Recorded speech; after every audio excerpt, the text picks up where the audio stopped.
इस टाइम पे सर जो आपने क्वेश्चन पूछे थे एआई से रिलेटेड क्वेश्चन और डिजिटल करेंसी से सीबीडीसी के बारे में आपने पूछा था, सर वो सेम टू सेम क्वेश्चन मेरे को इंटरव्यूअर ने पूछा। तो सर मुझे लगा कि यार ये क्वेश्चन तो सर ने पूछा और वही क्वेश्चन मेरे को यहाँ पे पूछना। सर इंसान को लर्न करते रहना चाहिए और फाइनेंशियल चीजें तो लर्न करना बहुत जरूरी है, क्योंकि ये आपकी फाइनेंशियल स्टेटस तो बढ़ाता है, साथ में आपकी नॉलेज भी इंक्रीज करता है। सर मुझे लगता है जितनी मेरी अचीवमेंट उतनी मेरे घर वालों की भी है। सर मेरी सैलरी 80 से 90 हज़ार के बीच में रहने वाली है, और अगर मैं अलाउंसेस मिला दूँ तो 1 लाख के आसपास जाएगी। बैंकिंग करनी चाहिए क्योंकि वो एक मतलब जल्दी फास्ट प्रोसेस है, जल्दी ज्वाइनिंग हो जाती है, रेगुलर रिक्रूटमेंट्स आती रहती है, और सिलेबस जो है सर वास्ट तो है। ऊपर वाला हीरा सबको बना के बेचता है, पर अपनी चमक हमें खुद लानी पड़ती है। Welcome to the BS education channel. मैं आपका मेंटोर अखिल कस्तूरकर आज एक नई कहानी के साथ आया हूँ। आज हमारे साथ है संजय सर। वो एक आईटी इंजीनियर है और उन्होंने शिफ्ट करके खुद को गवर्नमेंट जॉब में तब्दील किया है, और आज उनके पास एक गवर्नमेंट जॉब है। He is a probationary officer. आज इनके बारे में सब चीज़ें जानेंगे। व्हाई ही डिड दिस, उनके पीछे क्या रीज़न था, उन्होंने प्रिपेयर कैसे किया, आज इनकी कहानी हम लोग सुनेंगे। So welcome to the studio Sanjay sir. मैं चाहूँगा कि आप सबसे पहले आपकी इंट्रोडक्शन से शुरू करें। First of all thank you sir, आप इस ऑनर के लिए आपने यहाँ पे बुलाया। और मैं बोलना चाहूँगा सर कि मेरा नाम संजय रविंद्र खुबरागड़े है। I am from Gondia Maharashtra. वहीं से मैंने अपनी स्कूलिंग कंप्लीट की थी, और मैंने अपनी engineering Priyadarshini college of engineering Nagpur से कंप्लीट की है। मैं अभी एक प्रोबेशनरी ऑफिसर हूँ इंडियन बैंक में। और सर मैं बोलना चाहूँगा कि मुझे बहुत ज़्यादा प्रिविलेज फील होता है बताते हुए कि मैंने ये एग्ज़ाम क्रैक की है। और मेहनत लगा है सर किसको क्रैक करने के लिए, लेकिन एफर्ट्स थे, मेहनत था और घर का सपोर्ट था, जिससे मैं एग्ज़ाम को क्रैक कर पाया। चलो ग्रेट। सो अभी आपकी प्रिपरेशन पे आते हैं। आपका प्रीलिम्स पहले आपने क्रैक किया, फिर मेंस हुआ, फिर इंटरव्यू के प्रिपरेशन का क्या सीन था, उसके बारे में बताइए थोड़ा बहुत। सर जब मैंने इंटरव्यू की तैयारी चालू की थी तो मैं मॉक इंटरव्यू बीएस आपने ही लिया था ऑब्वियसली। तो उस टाइम पे सर जो आपने क्वेश्चन पूछे थे एआई से रिलेटेड क्वेश्चन और डिजिटल करेंसी से सीबीडीसी के बारे में आपने पूछा था, सर वो सेम टू सेम क्वेश्चन मेरे को इंटरव्यूअर ने पूछा। तो सर मुझे लगा कि यार ये क्वेश्चन तो सर ने पूछा और वही क्वेश्चन मेरे को यहाँ पे पूछना, मतलब ऑलरेडी मैंने बता दिया था उसको तो पहले कॉल। और मतलब कैसा था, मतलब वो मैं आपके टाइम पे मैं इसको मतलब आंसर नहीं कर पाया था। एक क्वेश्चन था, मैं डिजिटल करेंसी के बारे में आंसर नहीं कर पाया था, तो वो मैंने पढ़ के चले गया था। और वही मेरे को जब पूछा था तो मेरे को बहुत ज्यादा मतलब लगा कि चलो हो गया पहले ये आ गया क्वेश्चन। आप खुद आईटी सेक्टर से हो। Yes sir. आपको क्या लगता है आगे क्या होने वाला है? आर्टिफिशियल इंटेलिजेंस के बारे में क्या लगता है? सर जैसे कि गवर्नमेंट जॉब अगर कोई बंदा लेता है तो आज वो सिक्योर है, ठीक है, लेकिन जब वो 8 साल के बाद अपने आप को देखेगा, अगर कोई आईटी में बंदा है तो सर एआई जिस तरीके से बूस्ट कर रहा है, 1 साल में जो चैट जीपीटी है उसने पूरा आधे ज्यादा मार्केट को कैप्चर कर चुका है। एकदम बराबर। सर जब 8 साल के बाद देखते हैं तो उसके बाद क्या हो जाएगा कि एआई जो आधे से ज्यादा तो वर्क वही ले लेगा। तो मुझे लगता है सर अगर हम उसको सीखते हैं, अगर पॉजिटिवली अगर इसको लिए तो सीखना जरूरी है, ठीक है, अपन सीख रहे हैं उसको, लेकिन सर उसके साथ साथ लेकिन वो जॉब कहीं ना कहीं रिड्यूस तो होने वाली है। और रिसेशन भी चल रहा है सर, अगर देखा जाए तो यूक्रेन का वॉर चल रहा है, यहाँ पे अपना इजराइल में भी वॉर चल रहा है, इजराइल और हमास का। तो रिसेशन तो ऑलरेडी मार्केट में है, जॉब जारी है, प्रोजेक्ट्स नहीं आ रहे हैं, और जो प्रोजेक्ट्स नहीं आएंगे तो सर ऑटोमेटिकली जो वर्क कर रहा है आईटी पे बंदा, तो उसके भी जॉब जाने के चांसेस तो इंक्रीज होते ही है अगर हम प्रैक्टिकली बात करें। तो सर मुझे लगता है कि एक स्टेबल गवर्नमेंट जॉब होना अपनी एक मतलब फैमिली में बहुत इंपॉर्टेंट है। चलो ग्रेट। अभी आपने मुझे बताया, मैं ये जर्नी आपकी रिकॉर्ड करना चाह रहा था, मैं आपसे सवाल करना चाह रहा कि आपने आईटी इंजीनियरिंग किया है, आईटी टेक्नोलॉजी से। फिलहाल बाकी स्ट्रीम्स में जैसे mechanical, electrical engineering, electronics, telecommunication में माना जाता है सीएस और आईटी के लिए फिलहाल स्कोप ज़्यादा है। तो आपने आईटी में इंजीनियरिंग करने के बावजूद भी क्यों गवर्नमेंट के लिए प्रोसेस किया खुद को? सर जब मेरे 2019 में मेरा जब ग्रेजुएशन कंप्लीट हुआ था तो मेरे घर में पहले से इन्वॉल्वमेंट था कि हमें गवर्नमेंट जॉब ही जो है वो क्रैक करनी है। और मेरे पापा ऑलरेडी प्राइवेट सेक्टर में वर्क करते हैं। अच्छा। और मेरे चाचा गवर्नमेंट एम्प्लॉय है। अच्छा। तो उन्होंने मुझे बोला कि आप गवर्नमेंट में ट्राई कीजिए, कि घर में एक स्टेबल जॉब होनी चाहिए। और सर मैं आपको बताना चाहूँगा कि जब कोविड का टाइम था तो उस टाइम पे मेरे पापा की ले ऑफ में जॉब चली गई थी। उस टाइम पे बहुत क्राइसिस हमें फेस करना। 1 मंथ मेरे पापा ने टी स्टॉल लगाया था। तो उस टाइम पे थोड़ा सा स्ट्रगल था घर पे, क्योंकि सर हम जब एक डिसेंट सैलरी घर घर पे आ रही होती है 40,000 50,000 और फिर एकदम से आप शिफ्ट कर जाते हो 10,000 5,000, तो वो जो चीज़ है अपने आप को वो लाइफस्टाइल में ढालने के लिए वो हम कर नहीं पाते हैं। फिर वो 1 महीने तक, लेकिन मेरे को पापा ने हमेशा सपोर्ट किया, उन्होंने कभी भी मुझे परेशान नहीं किया, उन्होंने हमेशा फोर्स नहीं किया किसी भी चीज़ के लिए, हमेशा उन्होंने सपोर्ट किया कि आप करिए, आप कर सकते हैं, आपके अंदर पोटेंशियल है, तो उन्होंने हमेशा सपोर्ट किया सर। तो अभी मैं फिलहाल इस पे बात करूंगा, अभी आप ऑफिसर बन गए, अब आपकी सैलरी क्या रहने वाली है? सर मेरी सैलरी 80 से 90,000 के बीच में रहने वाली है, और अगर मैं अलाउंसेस मिला दूं तो 1 लाख के आसपास जाएगी। तो अभी तो घर वाले एकदम खुश हो जाएंगे ना, यस सर, बिल्कुल फिक्स सैलरी हो गई होगी। यस सर, बिल्कुल घर में सभी बहुत खुश है, पापा खुश है, मम्मी खुश है, सभी चाहते हैं कि मैं एक अच्छी तरक्की करूं और अच्छे एक मुकाम तक पहुंचूं। वो और मैं एक यहाँ तक पहुंच गया हूं तो उनके जो फेस में जो खुशी है सर, वो देख के मेरे को खुशी मिलती है। Very nice. अब मुझे बताइए, आप आईटी सेक्टर तो आपने छोड़ दिया, मतलब प्रिपरेशन तो छोड़ दिया, अब आप इधर शिफ्ट हो गए, आपके दोस्त कुछ है जो अभी भी आईटीज में काम करते हैं वगैरह? यस सर, मैंने जब मेरे जो डिसीजन था जो आईटी नहीं ज्वाइन करने का, वो मेन मेरा घर का माहौल तो था ही था, लेकिन एक था सर कि मैं पापा को देखता था कि जिस तरीके से वो प्राइवेट में इतने देर तक काम करते हैं, वर्क करते, सब आजकल तो सभी जगह काम है, गवर्नमेंट में ऐसा नहीं कि वर्क नहीं है, लेकिन सर आपको उसके विपरीत आपको कितने पे ऑफ मिलता है, उसका कितना पे आपको दिया जाता है वो बहुत कम है प्राइवेट सेक्टर में, को देखने को मिलता है। आपसे वर्क तो लेते हैं लेकिन उतना आपको मतलब एक प्रिविलेज लाइफ नहीं मिलती है, एक सोसाइटी में आपको एक अच्छी नजरों से भी नहीं देखा जाता, मतलब देखते हैं, लेकिन मुझे लगता है कि वो जो गवर्नमेंट एम्प्लॉय का जो रुतबा होता है, जो एक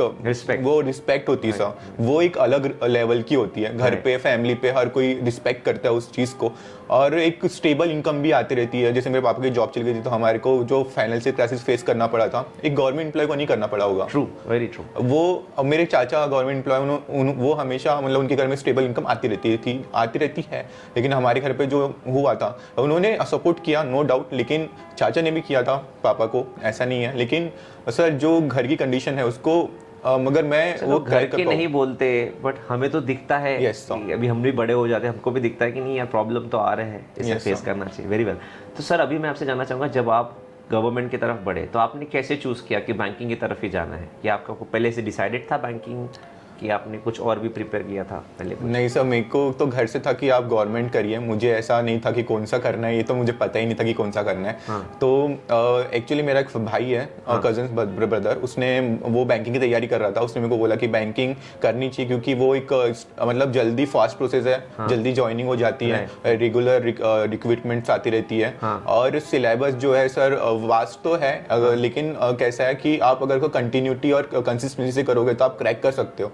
तो फिर इसलिए फिर मैंने एक्सप्लोर किया बैंकिंग को, फिर मेरे को बीएस एजुकेशन के बारे में पता चला। अच्छा। तो फिर मैं बीएस पे मैंने इंक्वायरी करी, फिर मैंने बीएस ज्वाइन किया। तो सर वहाँ पे जब वो कंसिस्टेंसी थी, रेगुलर प्रैक्टिस कराना और जो जस्ट पर्सनल अटेंशन मिलता था वो अच्छा था सर। और जो हम सुबह जाते थे 8 बजे, हम बीएस खुल जाता है 9-10 बजे के आसपास, तो हम वहाँ बैठते और फिर शाम तक बैठते हैं, पूरा शाम तक बैठते थे सर हम लोग। 8 बजे जा रहे हैं, 8 बजे तक बैठ रहे, तो उतनी जो हैबिट जो डेवलप होती कंसिस्टेंसी की, आप एक जगह पर 12-8 घंटे जब बैठते हो तो वो एक चीज आपको बहुत मतलब हेल्प करती है। घर पे नहीं हो सकता, घर पे नेगेटिव थॉट्स बहुत जल्दी आ जाते हैं, दोस्त वो एटमॉस्फेयर रहा तो वो तो काम में आएगा। तो सर ये इनके बारे में और बात करेंगे। अब इसके साथ इस बात को आप समझिए कि जैसे अभी सर ने कहा, मैं सर के साथ और बात करूंगा। एक्चुअली बिहाइंड द कैमरा हमने बहुत बात कर चुके हैं, जो मैं उसमें से कुछ क्वेश्चंस निकाल के चाहता हूँ कि वो बातें कैमरा के सामने निकले और आपसे डिस्कस हो। तो इसमें एक बात थी कि आईटी सेक्टर्स के बारे में हम कुछ ऐसा एजेंडा लेके नहीं घूम रहे कि यार वो गलती है, वो अच्छी चीज़ है, बट सिक्योरिटी के लिए, जैसे अभी आप इन सर को जैसे जाना, आपके फादर का तब शायद एज 52 था जब उनका ले ऑफ में उनका जॉब गया। अब 52 ईयर्स ओल्ड व्यक्ति जो कहीं ना कहीं ऑलमोस्ट रिटायरमेंट के लेवल पे हो चुका है, उनको लग रहा है कि अभी चलो हम लोग एंड हो गया, अभी तो लाइफ सेटल है। उस मोमेंट पे वो इनसिक्योरिटी लेना कि अब मैं परिवार को कैसे सपोर्ट करूं, उस एज में ये थोड़ा दिक्कतमय चीज़ है। तो अगर आपके पास ऑप्शन है, अगर ऑप्शन नहीं होता डिफरेंट पार्ट है, बट अगर आपके पास ऑप्शन है और आप सिर्फ डरते हो कि नहीं ये जो लोग सिलेक्ट होते हैं ये बहुत टैलेंटेड है, मैं उतना टैलेंटेड नहीं हूँ, इसी के लिए इंटरव्यूज लिए जा रहे हैं, हमने इनको देखा है भले ही, बट ये लोगों ने सिर्फ मेहनत करके, मतलब मेहनत बोलने से अच्छा कंसिस्टेंट खुद का प्रैक्टिस रख के सिलेक्शन का रिजल्ट लाया हुआ है। अब आप मेरे साथ ये बात करना चाहूँगा आपसे कि जो बच्चे, वो स्टूडेंट्स बीएस के, जो बच्चों ने आपके साथ क्लासेस लगाई थी और कंटिन्यू नहीं किया, यस जो आपके फ्रेंड सर्कल में थे। Yes sir. जब आपका सिलेक्शन हुआ तब उनके क्या रिव्यूज़ थे? सर पहले तो उन्होंने कॉन्ग्रेचुलेट किया क्योंकि वो सभी मतलब चाहते थे कि मतलब सभी चाहते कि लग जाए, लेकिन सर कहीं ना कहीं उनके मन में था कि अगर मैं कंसिस्टेंट रहता, अगर मैं कंसिस्टेंट होता, तो उन्होंने मेरे को बोला कि अगर मैं कंसिस्टेंट होता तो मैं भी कर लेता। और मुझे लगता है सर वो भी कर सकते थे क्योंकि उनके अंदर भी पोटेंशियल था, वो कर सकते थे, लेकिन वही सर है कि कंसिस्टेंसी बहुत उन्होंने क्यों छोड़ दिया फिर, क्या रीजन से छोड़ सर? बिकॉज ऑफ इम्पेशेंस बोल सकते हैं हम कि मतलब आजकल की जनरेशन क्या है कि उनको जल्दी क्विकली चाहिए। और एक साल 2 साल हम तैयारी करते हैं, मैक्स टू मैक्स 3 साल, फिर हम हार मान जाते हैं कि हमसे अब नहीं हो पाएगा, शायद हमारे लिए नहीं बना है। लेकिन सर वही अगर वो 6 महीने और पुश कर ले अपने को, तो मुझे लगता है वो क्रैक कर सकते हैं। और ऐसे भी मेरे दोस्त थे सर जिन्होंने प्री निकाले, मेंस निकाले थे, मेंस तक पहुंचे थे, लेकिन उन्होंने छोड़ दिया क्योंकि उनको लगा कि शायद मेरे से नहीं हो सकता, लेकिन वो कर सकते थे अगर उन्होंने। आज वो क्या कर रहे हैं? आज कहाँ जॉब कर रहे हैं वो? अभी तो जॉब कर रहे हैं, अच्छी खासी जगह पे ही जॉब कर रहे हैं, लेकिन मतलब वो एक जो ग्रेजुएशन बेसिस पे जॉब? हाँ, ग्रेजुएशन बेसिस पे सर। जो लोग लाइफ बैलेंस तो जो होता है अपने को, जो मिलना चाहिए वो नहीं मिल पाता, क्योंकि गवर्नमेंट जॉब अपने को सिक्योरिटी देता है सर, एक स्टेबल करियर ऑप्शन देता है, आपके घर में रेगुलर इनकम आती रहती है, आप डिपेंड नहीं है किसी पे, और आप घर वालों को सपोर्ट करते हो, आप एक अच्छी रिस्पेक्टेबल सोसाइटी में अपने रिस्पेक्ट बनाते हो, आपको हर कोई रिकॉग्नाइज करता है। तो ये सब चीजें सर एक गवर्नमेंट जॉब प्रोवाइड करवाती है। अब आगे का क्या प्लान है? जैसे जॉब तो लग गया, अब आगे क्या सीखने की कोशिश करोगे, क्या चाहते हो अब आगे? सर मैं अभी जैसे कि मैं गवर्नमेंट जॉब में हूँ, ऑब्वियसली मेरे को एक स्टेबल इनकम, फिक्स इनकम आती रहेगी, तो सर मैं एक म्यूचुअल फंड में अभी मैं मतलब इन्वेस्ट करने का ट्राई करूंगा, मैं सोचूंगा उसके बारे में, और एक मतलब कुछ नई चीजों की, यस सर, कुछ नई चीज लर्न करना चाहूंगा मैं। मतलब इनको लगता है सर इंसान को लर्न करते रहना चाहिए, और फाइनेंशियल चीजें तो लर्न करना बहुत जरूरी है, क्योंकि ये आपकी फाइनेंशियल स्टेटस तो बढ़ाता है, साथ में आपकी नॉलेज भी इंक्रीज करता है सर। राइट, ये बात तो मैं आपको भी कहूंगा। आपको एक छोटा सा एग्जांपल देता हूँ, आप इस वीडियो को अभी पॉज करिए और ये जो मैं सवाल बोल रहा हूँ ये अपने पेरेंट्स को पूछिए। वो बोलेंगे, आप उनको इतना पूछिए कि अगर आपके पास 1 से 2 लाख रुपए स्पेयर है तो उन्होंने उसका क्या किया। Most of the parents will say कि उन्होंने एफडी की हुई है। Yes sir. और उनको पूछिएगा आपने हमारे लिए क्या किया है, तो वो बोलेंगे कि हमने आपके लिए LIC निकाली है। ये 2 वो चीज़ें हैं जहाँ पे सबसे ज़्यादा पैसा बर्बाद होता है। जबकि उससे अगर कहीं हम लोगों ने म्यूचुअल फंड्स के नॉलेज में डालते थे तो उससे रिटर्न्स कई गुना ज़्यादा आते हैं। बट उस पर उनकी गलती नहीं है, उन्हें उसका नॉलेज नहीं था। बट इट्स आवर ड्यूटी कि हमारे जनरेशन को अपग्रेड करना है, खुद नॉलेज ग्रैस्प करना है। तो मैं आपको इतना ही कहूँगा, घर वाले घाई नहीं करते।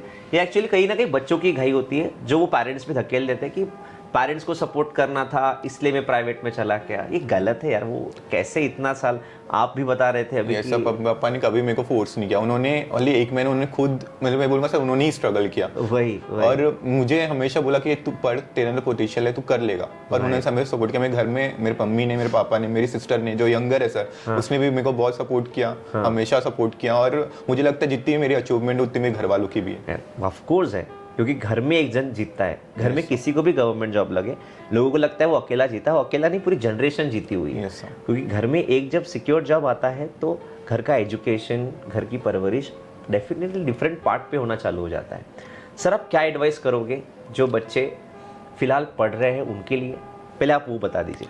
सर मैं एडवाइस करना चाहूँगा जो अभी तैयारी कर रहे हैं। अभी तो मेरे को लगता है सर वैकेंसी अच्छी खासी आने वाली है बैंकिंग में। ऑब्वियसली नई गवर्नमेंट बनी है और वैकेंसी बहुत है, क्योंकि पब्लिक सेक्टर बैंक्स अच्छा वर्क कर रही है, प्रॉफिट हो रहा है। और मुझे लगता है सर अगर मेहनत किया जाए, कंसिस्टेंसी रखी जाए अपने वर्क, अपने करियर के लिए, अपने लक्ष्य में, तो सर आप डेफिनेटली वो आप हासिल कर सकते हो। बस आपको कंसिस्टेंट रखना है और हार नहीं मानना है। ट्रू। सो एक अभी ये मैं सिर्फ एग्जाम्पल सेट कर रहा हूँ कि इंजीनियर्स IT सेक्टर्स को छोड़ के आ रहे हैं। अभी फिलहाल इतना बूम चल रहा है, लोगों को इसके बारे में पता ही नहीं था। मैं चाहता था कि बस इससे अवेयरनेस जनरेट हो, और जो बच्चे प्रिपेयर कर रहे हैं उन्हें माइंडसेट तैयार हो कि भैया प्रिपेयर करना है। सिलेबस 7th 8th 9 का बेसिक है, आपको उसमें ज़्यादातर रहना है, सुनना है, सोचना है, टाइम देना है, रीजनिंग है, इंग्लिश है और जनरल अवेयरनेस है। अब आप ही मुझे बताइए, इतने 4 बेसिक सब्जेक्ट्स के ऊपर गवर्नमेंट जॉब मिल रहा है, तो अभी और सरकार आपके लिए क्या ही कर ले? ऐसा बस कंसिस्टेंट रहने की जरूरत है। ना आपको डेरिवेटिव पूछ रहा है, ना इंटीग्रेशन पूछ रहा है। It's a basic thing, right? चलो ग्रेट। आई होप इस इंटरव्यू से आपको कुछ अच्छा कंटेंट मिला होगा, एटलीस्ट आपकी सोच चेंज हुई होगी। कुछ हो ना हो, एटलीस्ट एक सवाल तो मिला होगा कि क्या मैंने गवर्नमेंट जॉब करना चाहिए। और अगर ये सवाल आया है तो ज़रूर उसके बारे में इंफॉर्मेशन निकालिए, संजय सर से मिल सकते हो, आप हमसे मिल सकते हो, आपके दोस्तों से मिल सकते हो, थोड़ी जानकारी निकालिए, प्रिपेयर करिए, सही प्रिपेयर करिए, सिलेक्शन हो जाएगा। बाकी कंसिस्टेंट कैसे रखना, हम लोग तो आपको ऐसे कान पकड़ के करा ही Yes, दिए sir, थे, आप तो बाकी फिर अगर होता है तो हो ही जाएगा। Yes, सो ये थे संजय सर जिन्होंने लाइफ फिर से चेंज किया। मैं आप सभी को कहूँगा कि अगर ये कर सकते तो आप क्यों नहीं। ये बिल्कुल बहुत आसान है। मैं ये सब मिथ बूस्टर्स है, मैं आपको बस ये जितने इंटरव्यूज़ ले रहा हूँ इसलिए ले रहा हूँ कि आपके सारे मिथ्स टूटे, बिलीव्स टूटे, और बस इतना बिलीव हो जाए कि ये कर सकते तो हम भी कर सकते हैं। सो मिलते हैं अगले एपिसोड में कुछ एक नए इस कहानी के साथ। Thank you so much sir, आज आप स्टूडियो में आए, सबके साथ मिले, बहुत अच्छा लगा। और हमारे सब पूरे BS के टीम की तरफ से आपको बेस्ट विशेस, और चाहते कि आप आगे बढ़ते रहिए, और भी कुछ लगे तो आप हमको बताइए। जब बहुत पैसा कमा लोगे तो बताना, हम इन्वेस्ट साथ में करेंगे, कोई और भी काम करेंगे। Anyways, jokes apart, thank you so much for coming. Thank you.